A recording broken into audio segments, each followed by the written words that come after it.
ओम साई काल का जय गुरु माँ। मेरी गुरु श्री लाडली सरकार के चरणों में कोटि कोटि प्रणाम।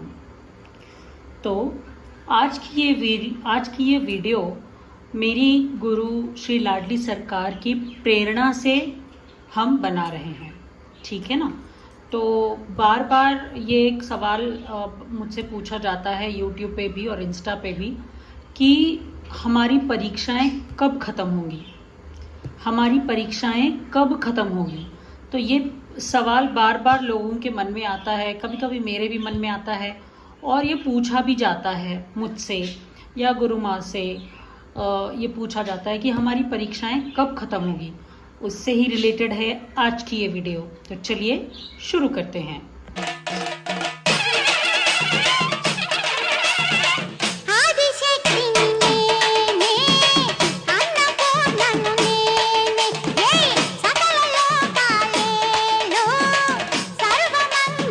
तो जैसे कि हमने बताया कि हमारी गुरु श्री लाडली सरकार के प्रेरणा अनुसार हम ये वीडियो बना रहे हैं। तो उन्होंने मुझे आदेश नहीं दिए हैं इस वीडियो के लिए, लेकिन क्योंकि वो हमारे गुरु हैं तो वो हमें अनुभवों के द्वारा, स्वप्न के माध्यम से हमें ये प्रोत्साहन देती हैं कि ऐसा कुछ किया जाए जिससे लोगों की मदद हो जाए, लोगों की भलाई हो जाए। तो इस तरह से वो हमको प्रेरणा देती हैं। तो उनके प्रेरणा के आधार पर, उनकी प्रेरणा के अनुसार ही हम ये वीडियो बना रहे हैं। और ये वीडियो शास्त्र के अनुसार भी है, क्योंकि शास्त्रों में ये लिखा गया है जो हम आपको बताने जा रहे हैं। परीक्षाएं कम कैसे होंगी, ख़त्म कैसे होंगी, ये शास्त्रों में लिखा गया विधि विधान है, वही हम आपको बता रहे हैं।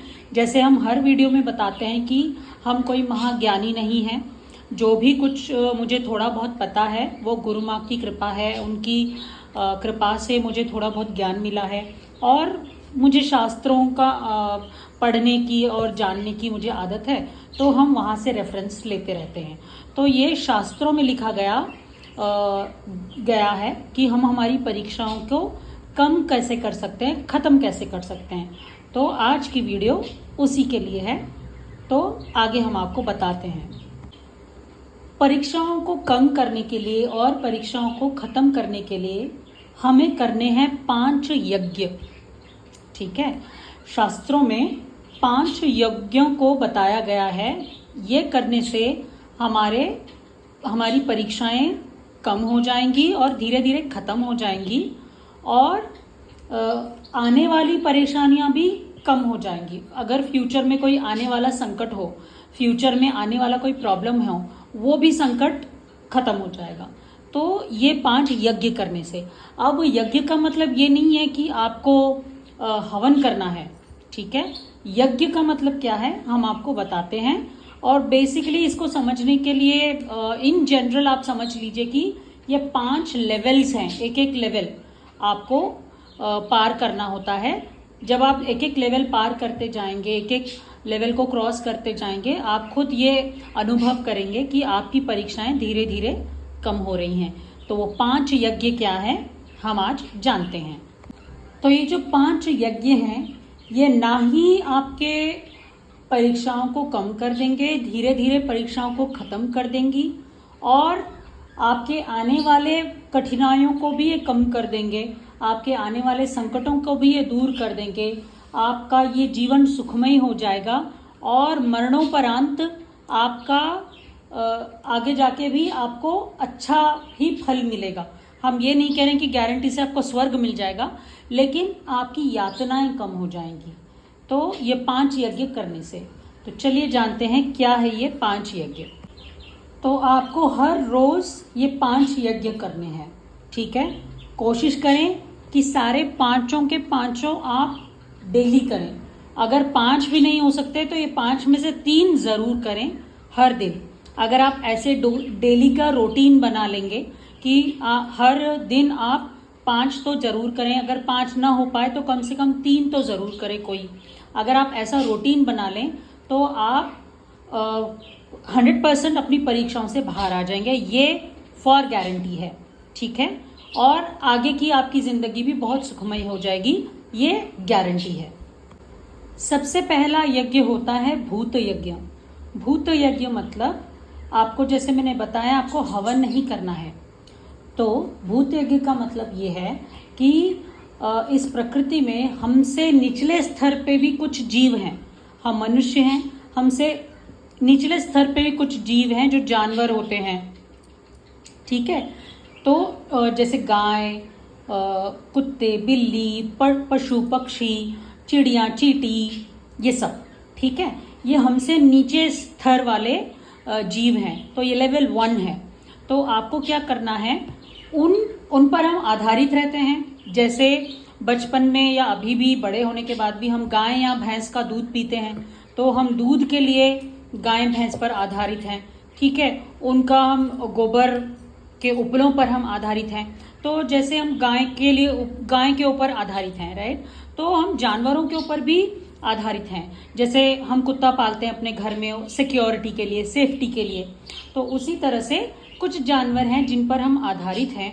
हमें उनके बारे में सोचना चाहिए। जानवरों को खाना खिलाना चाहिए, गाय को घास खिलानी चाहिए, चींटियों को चीनी या फिर सूजी देनी चाहिए, कुत्ते को रोटी, कौवे को खाना, है ना, चिड़िया को भी खाना। जैसे आजकल जब ज़्यादातर गर्मियों में होता है कि हम छत पर हमारे चिड़ियों के लिए, पक्षियों के लिए हम जल रख देते हैं, पानी रख देते हैं और खाने के लिए कुछ कर देते हैं, है ना। तो ये सब करना है।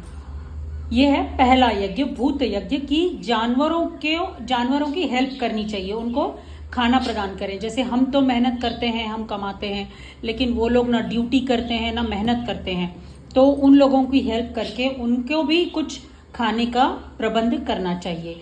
अगर आप उनके लिए खाने का प्रबंध नहीं कर सकते तो कम से कम उन्हें सताएं मत, ठीक है। जैसे हम देखते हैं कभी कभी लोग पत्थर से मारते हैं जानवरों को, है ना, लकड़ी से मारते हैं। मैंने देखा एक वीडियो, इतना मुझे दुख हुआ वो वीडियो देख के। लकड़ी से एक कुत्ते को बहुत ही बुरी तरीके से पीटा जा रहा था।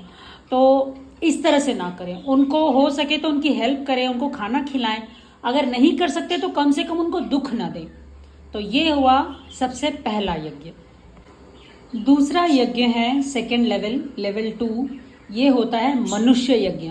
मतलब हम हमारे साथ वाले मनुष्यों की हेल्प करें, चाहे वो हमारा परिवार हो या ना हो। परिवार वालों की तो हम करते हैं क्योंकि वो हमारा फर्ज है, लेकिन परिवार से बाहर भी दूसरे लोगों की, बाहर वाले लोगों की भी हेल्प करें। और ये निःशुल्क होनी चाहिए, मतलब अनकंडीशनल, ठीक है। कोई फायदा न चाहते हुए किसी की हेल्प करना, ठीक है।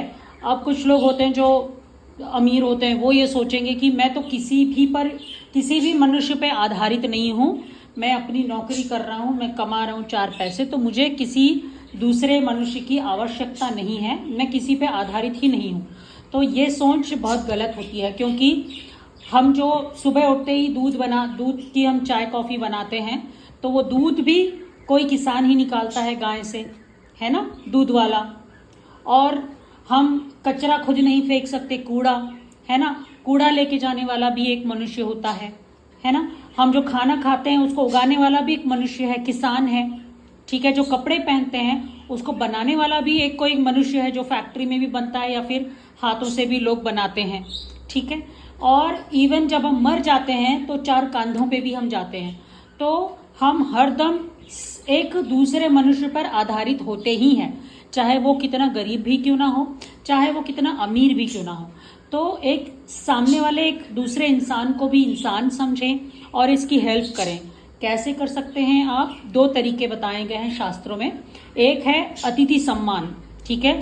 जब भी आपके घर पे कोई आए उनका मान सम्मान करें, उनको खाने पीने के लिए कुछ दें, पानी दें, ठीक है, चाय कॉफ़ी, जो भी आपसे बन पड़ता है, जो भी आपकी श्रद्धा अनुसार, आपकी शक्ति सामर्थ्य अनुसार आप उनको मान सम्मान दें, अतिथि सम्मान दें। और दूसरा होता है किसी की सहायता करें। कैसे कर सकते हैं आप? फॉर एग्जाम्पल, अगर आप ट्यूशन पढ़ाते हैं, ठीक है, आप ट्यूशन पढ़ाते हैं और उसके पैसे लेते हैं, ठीक है, वेल एंड गुड।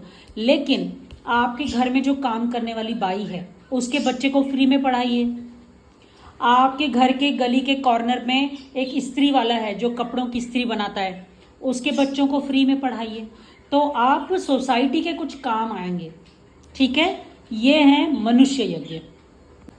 निस्वार्थ भावना से किसी की हेल्प करें, ठीक है।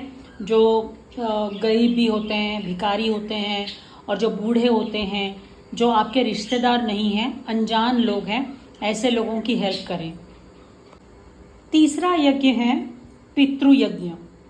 अब इसी बात से ही आप समझ गए होंगे, पितृयज्ञ मतलब अपने माता पिता से रिलेटेड है, ये पेरेंट्स से रिलेटेड है, हमारे माँ बाप से रिलेटेड है, ठीक है। तो शास्त्र में पितृयज्ञ के 3 तरीके बताए गए हैं, 3 रास्ते बताए गए हैं, या फिर समझ लीजिए इन 3 तरीके बताए गए हैं आप जैसे पितृयज्ञ कर सकते हैं। पहला है, जब आपके माता पिता जीवित हैं उनको वो मान सम्मान दें, उनको प्यार दें, उनके साथ समय बिताएं, ठीक है। ये बहुत इम्पॉर्टेंट होता है, जब वो जीवित हैं उनको अपना समय दें, उनको उनसे प्रेम और मान सम्मान के साथ बात करें, चाहे वो कैसे भी क्यों ना हो, ठीक है। माँ बाप सबके अच्छे ही होते हैं, लेकिन कभी कभी हमको लगता है कि शायद 100 में से 1 शायद सही भी नहीं हो, चाहे वो कैसे भी क्यों ना हो, ठीक है। जब वो जीवित हैं तो उनको प्यार दें, उनके साथ समय व्यतीत करें। अगर आपके माता पिता कहीं दूर भी रहते हैं, दूसरे गांव में रहते हैं, आप कहीं और रहते हैं, तो फ़ोन करके बात करें, ठीक है। या फिर आप नहीं कर सकते, बिजी हैं, जब उनका फ़ोन आए तो कम से कम फ़ोन उठाकर उनसे बात करें, आंसर करें कॉल। ये नहीं कि अरे यार काम के बीच में ये लोग कॉल करते हैं, ऐसे मत सोचना। जब भी उनका फ़ोन आए उनसे बात करें, या फिर खुद जब आपको फुर्सत मिलती है उनसे फ़ोन करके बात करें। कम से कम 15 मिनट ही सही आप इस काम के लिए अपने जीवन में निकालें। दूसरा रास्ता है, जब उनकी मृत्यु हो जाती है, जब वो अपना शरीर त्याग देते हैं, तब आपको कर्म कांड करना ही चाहिए, पिंडदान करना ही चाहिए। जो भी 13 दिन 11 दिन का जो भी आपके फैमिली के अनुसार जो भी रूल है, जो भी तरीका है, वो करना बहुत ज़रूरी होता है। ये नहीं कि अब तो हम बाहर हैं, हमसे नहीं हो पाएगा। ऐसा बहुत बार हम देखते हैं कि बच्चे बाहर चले जाते हैं, यूएस चले जाते हैं, कनाडा चले जाते हैं, और घर में गांव में माँ बाप की मृत्यु हो जाती है तो वो आस पड़ोसी को ही बोल देते हैं कि आप कर दीजिए, हमें छुट्टी नहीं मिल रही है, हम यहाँ बिजी हैं। ऐसा बहुत केसेस हमको देखने मिलते हैं, तो ये मत करिए। तो उनकी मृत्यु के बाद कर्मकांड करवाना बहुत आवश्यक होता है, पिंडदान करना बहुत आवश्यक होता है। तीसरा होता है, आप खुद शादी करें और बच्चे भी करें। जो ये बेल होती है, जो ये आपके परिवार की बेल होती है, जो ये वृक्ष होता है परिवार नाम का वृक्ष, उसको खत्म ना होने दें, ठीक है। बहुत ज़्यादा पढ़ लेने के बाद लोग ये सोचते हैं कि अरे यार कहाँ बच्चे पैदा करेंगे, बच्चे पालना कितना मुश्किल है आजकल के ज़माने में, कितना महंगा है, ठीक है, ऐसे सोचते हैं। या फिर दूसरे भी कारण है, अब वो एक अलग ही टॉपिक है, उस टॉपिक में हम नहीं जाना चाह रहे हैं। तो सबसे पहले याद रखें कि भगवान ने, श्री हरि विष्णु ने, या फिर ब्रह्मा जी ने, शिव बाबा ने, भोले बाबा ने हमको इस संसार में भेजा है, तो सांसारिक धर्म निभाना हमारा सबसे पहला कर्तव्य होता है। तो सही समय पर शादी भी करें और बच्चे भी करें, इस बेल को रुकने नहीं देना चाहिए। क्योंकि अगर आप ऐसा नहीं करते हैं तो ये जो पितृ वाला जो होता है, ये कभी ना कभी आपके जीवन में आपके सामने आएगा और आपको ये तकलीफ देगा और फिर आपकी परीक्षा हो जाएगी। तो इसीलिए हरदम याद रखें, जब भी आपकी कोई परीक्षा चल रही हो तो ध्यान दें, कोशिश करें याद करने की, क्या आप जब आपके माँ बाप जीवित थे, क्या आपने उनको सही समय दिया, उनसे प्रेम से बात की, उनके साथ समय बिताया, या फिर उनके मृत्यु के बाद क्या आपने उनका कर्मकांड करवाया, पिंडदान करवाया, ठीक है। ये सब चीज़ें अच्छे से याद करने की कोशिश करिए, आपको पता चल जाएगा कि कहाँ पे आपके पितृ नाराज हैं, और वो जो जहाँ भी काम रुक रहा है उस काम को पूर्ण कर देंगे तो आपके पितृ की नाराजगी खत्म हो जाएगी और आपकी परीक्षा वहाँ खत्म हो जाएगी। तो ये 3 चीज़ें बहुत ज़्यादा ज़रूरी हैं, याद रखें। जब वो जीवित हैं तो उनको प्यार दें, मान सम्मान दें, समय दें। जब उनकी मृत्यु हो जाए, जब वो देह त्याग दें, तो उनका कर्मकांड करवाएं सही तरीके से, पिंडदान करवाएं सही तरीके से, और खुद भी शादी करें और बच्चे भी पैदा करें। चौथा है फोर्थ लेवल, जो होता है ऋषि यज्ञ। मतलब जो हमारे पूर्वज थे, हमारे ऋषि मुनि थे, जिन्होंने हमारे लिए इतने वेद पुराण ये सब कुछ दिए हैं, है ना, तो उसके बदले में उन्होंने कभी कुछ मांगा नहीं, है ना। जो पुराण लिखे गए, जो वेद लिखे गए हैं हमारे ऋषि मुनियों द्वारा, हमारी भलाई के लिए ही उन्होंने इतना कुछ किया है। तो हम उनको रिटर्न में क्या दे सकते हैं? क्या करना है आपको? कुछ नहीं करना है। जो वेद पुराण जो वो लिख के गए हैं, अच्छी अच्छी पुस्तकें हैं, आप उनका पठन करिए, ठीक है। ऋषि मुनियों का आदर करिए, मान सम्मान करिए, ठीक है। गुरुओं का मान सम्मान करिए। तो उसके दो रास्ते बताए हैं। पहला रास्ता जैसे मैंने बताया, वेद पुराणों का पठन कीजिए। अगर आपको नहीं, आपके पास समय नहीं है, आप बिजी रहते हो, आप स्टूडेंट हो, आपको पढ़ना होता है, तो कोई मंत्र पढ़िए, ठीक है। जो भी गायत्री मंत्र हो, जो भी मंत्र आपको आता हो, आप उसका पठन करिए। वेदों के पुराणों से रिलेटेड जो भी ऋषि मुनि हैं उनका मान सम्मान करें, उनकी पूजा करें, उनकी इज्जत करें, ठीक है। और दूसरा, अगर आपके कोई गुरु हैं तो उस गुरु की इज्जत करें, गुरु का मान सम्मान करें। और मान सम्मान का मतलब ये नहीं कि उनके लिए आप तोहफे लेके जाओ, उनके लिए गिफ्ट लेके जाओ, उनको उनके लिए बहुत कुछ सामान लेके जाओ, नहीं। दिल में उनके लिए सम्मान होना चाहिए। जब तक मान सम्मान दिल में नहीं है, बाहर से दिखावा करने की आवश्यकता नहीं है। तो मन से उनको प्यार दें, मन से उनको वो इज्जत दें, अपने दिल में उनको स्थान दें। अगर आपके पास गुरु है तो गुरु मंत्र का पाठ करें। सुबह शाम उठते बैठते चलते फिरते आप गुरु मंत्र का ही जाप करते रहें, तो वही बहुत बड़ी चीज होती है। गुरु का मान सम्मान उसी से होता है। जब भी गुरु से मिलें तो नज़र से नज़र मिला के बात नहीं करनी चाहिए, उतना सम्मान होना चाहिए गुरु के लिए। गुरु की सेवा उठा सकते हैं आप। अब ये भी एक अलग टॉपिक है, तो ये सब कैसे करना है अगर आपको जानना हो तो मुझे कमेंट कर देना। गुरु सेवा से रिलेटेड भी हम आपकी लिए एक वीडियो बना देंगे, लेकिन कमेंट कर देना। और अगर आपको ये चाहिए तो रेगुलरली वीडियोस बना रहे हैं, हम कोशिश कर रहे हैं जितना हो सके हमारी तरफ से बताने की। अगर अच्छा लग रहा है तो प्लीज़, पहली बार बोल रहे हैं, अगर अच्छा लग रहा तो सब्सक्राइब कर लीजिए और मेरा चैनल शेयर भी कर दीजिए लोगों से। और कमेंट कर दीजिएगा अगर आपको गुरु सेवा से रिलेटेड वीडियो चाहिए होगी तो। पांचवा और आखिरी यज्ञ है, फिफ्थ लेवल, जो है दैव यज्ञ, मतलब प्रभु भक्ति। तो आपको भगवान की भक्ति करनी है, चाहे आप किसी भी देवता को मानते हो, देवी को मानते हो, भोले बाबा को मानते हो, माँ भगवती को मानते हो, या फिर कृष्ण जी को मानते हो। आप जो भी आपके इष्ट देव हो, जो भी आपके प्रभु हो, जो भी आपकी भगवती शक्ति हो, जिसको भी आप मानते हो, उनकी पूजा आराधना करें, ठीक है। तो कुछ लोग ये समझते हैं कि भगवान ने हमारे लिए क्या किया है, तो हमेशा याद रखिए भगवान हमारे शरीर के अंदर भी है, ठीक है। कुछ लोगों की आंखें होती हैं लेकिन वो काम नहीं करती, अंधे होते हैं, लेकिन हमारी आंखें हैं। तो ये कौन सी शक्ति है जो हमारी आंखों को चला रही हैं, राइट। कुछ लोगों की किडनियां भी होती हैं लेकिन वो फेल हो जाती हैं, लेकिन हमारी परफेक्ट चल रही हैं। तो कौन सी शक्ति है जो हमें चला रही है। कुछ लोगों के पैर भी होते हैं लेकिन वो चल नहीं पाते, लेकिन हमारे चल रहे हैं। तो ये कौन सी शक्ति है जो ये चला रही है। एक बीज के अंदर से एक पेड़ निकल आता है, तो ये कौन सी शक्ति है जो एक बीज में से एक पेड़ को निकाल देती है। सुबह होते ही सूरज निकल आता है, शाम होते ही चांद आ जाता है।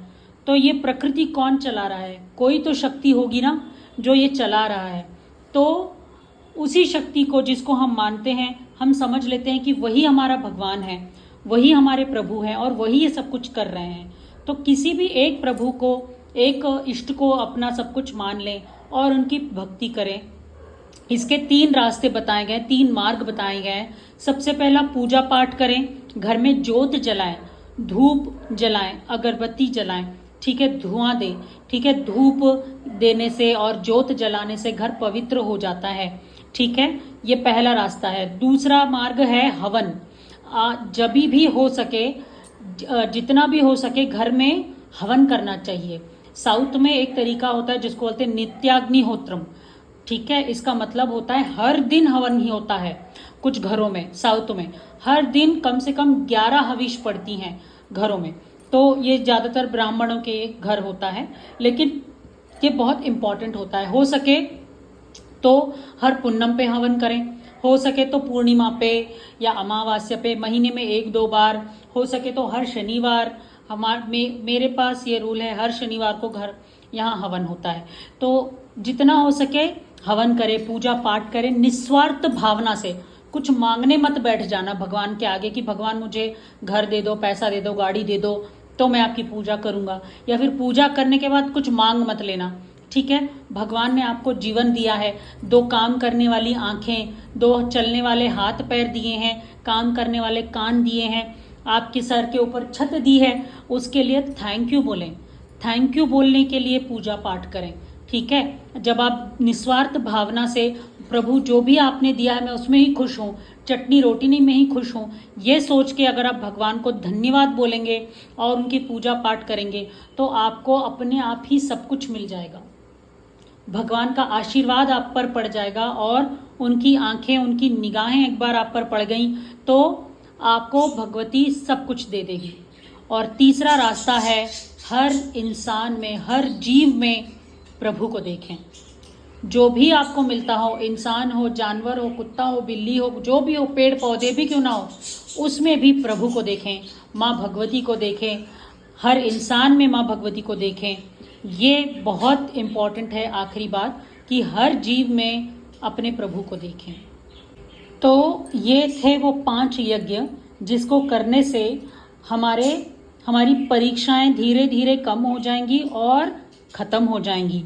आने वाली परीक्षाएं भी कम हो जाएंगी, दूर हो जाएंगी और मरणोपरांत हमको शायद स्वर्ग भी मिल जाएगा। इसकी गारंटी हम नहीं ले रहे हैं, लेकिन शायद ऐसा हो जाए। तो आपके पाप का आपने जो पाप जो जमा किया है अपने जीवन में, इस जन्म में, पिछले जन्म में, मैंने कर्म सिद्धांत को भी एक वीडियो में समझाया था, तो वो वीडियो जाके देखेंगे तो आपको समझ में आएगा कि जो पाप हमने एकत्र कर रखा होता है, जो जमा किया होता है, ये 5 यज्ञ करने से आपका पाप धीरे धीरे करके कम हो जाएगा और पुण्य धीरे धीरे करके बढ़ जाएगा। तो आपकी परीक्षाएं भी उसी प्रकार धीरे धीरे करके कम हो जाएंगी।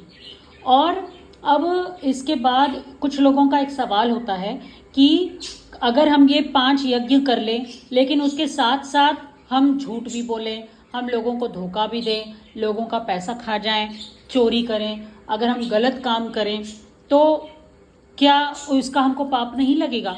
तो हमेशा याद रखिए, जब आप ये 5 यज्ञ रेगुलरली करेंगे, निस्वार्थ भावना से करेंगे, उसके बाद आपके मन में कभी कुछ गलत करने का आएगा ही नहीं। आपका मन ही नहीं करेगा कि आप किसी इंसान को दुख दो। आप कर ही नहीं सकते कोई गलत काम। आप कभी किसी पर झूठ नहीं बोलेंगे, आप कभी किसी की चुगली नहीं करेंगे। अपने आप आपका मन पवित्र हो जाएगा, अपने आप गलत कामों से दूर हो जाएंगे, अपने आप ही आपका जीवन इतना पवित्र हो जाएगा कि आप कोई गलत काम करेंगे ही नहीं।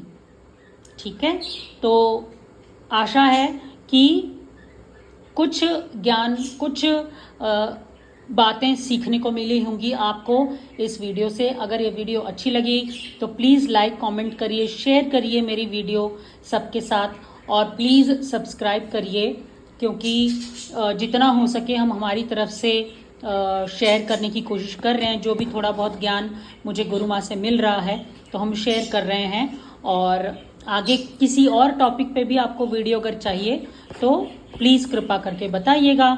और जैसे मैंने बताया है, please like, share, comment and subscribe. Om Sai काल का जय गुरु माँ।